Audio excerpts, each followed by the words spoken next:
అవిభక్త ఆంధ్రప్రదేశ్కు ఆఖరి ముఖ్యమంత్రి నల్లారి కిరణ్ కుమార్ రెడ్డి. ఊహించని రీతిలో సీఎం అయి ఊహించని రీతిలోనే రాజకీయాలకు దూరమయ్యారు కిరణ్ కుమార్ రెడ్డి. కాంగ్రెస్ పార్టీలో ఉన్నత పదవులను అనుభవించి రాజశేఖర్ రెడ్డికి దగ్గరగా మెదులుతూ వచ్చిన కిరణ్ కుమార్ రెడ్డి కాంగ్రెస్ ప్రభుత్వం హయాంలో చీఫ్ విప్గా పనిచేశారు. ఆ తర్వాత స్పీకర్ అయ్యారు. తదనంతర పరిణామ క్రమంలో వైఎస్ రాజశేఖర్ రెడ్డి చనిపోవడం, రోషయ్య సీఎం అవడం, ఇదే సమయంలో రాష్ట్రంలో ప్రత్యేక రాష్ట్ర ఉద్యమాలు ఉవ్వెత్తున జరుగుతుండటంతో కాంగ్రెస్ అధిష్టానం రోషయ్యను సీఎం పదవి నుంచి తప్పించి కిరణ్ కుమార్ రెడ్డిని సీఎం చేసింది.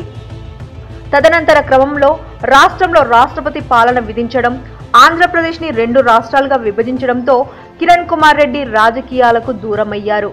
కిరణ్ కుమార్ రెడ్డి గత కొంతకాలంగా ఏ పార్టీకి మద్దతు ఇవ్వకుండా స్తబ్దుగా ఉంటున్నాడు.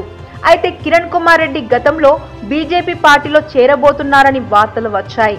మళ్ళీ ఇప్పుడు కిరణ్ కుమార్ రెడ్డి రాజకీయాలపై దృష్టి పెట్టారని తెలుస్తుంది. అంతేకాదు వైసీపీలో చేరడానికి మంతనాలు జరుపుతున్నట్టు సమాచారం. వైఎస్ రాజశేఖర్ రెడ్డికి అత్యంత సన్నిహితంగా మెలిగిన కిరణ్ కుమార్ రెడ్డి ఇప్పుడు ఆయన తనయుడు జగన్మోహన్ రెడ్డి వెంట నడవాలని ఆలోచిస్తున్నట్లు, అందులో భాగంగానే ఆయన వైసీపీ తీర్థం పుచ్చుకోబోతున్నట్లు తెలుస్తుంది. ఇప్పటికే ఏపీలో ఇతర పార్టీల నుంచి రోజు రోజుకి వస్తున్న వలసలతో వైసీపీ పార్టీ ఆంధ్రాలో బలాన్ని పెంచుకుంటుంది.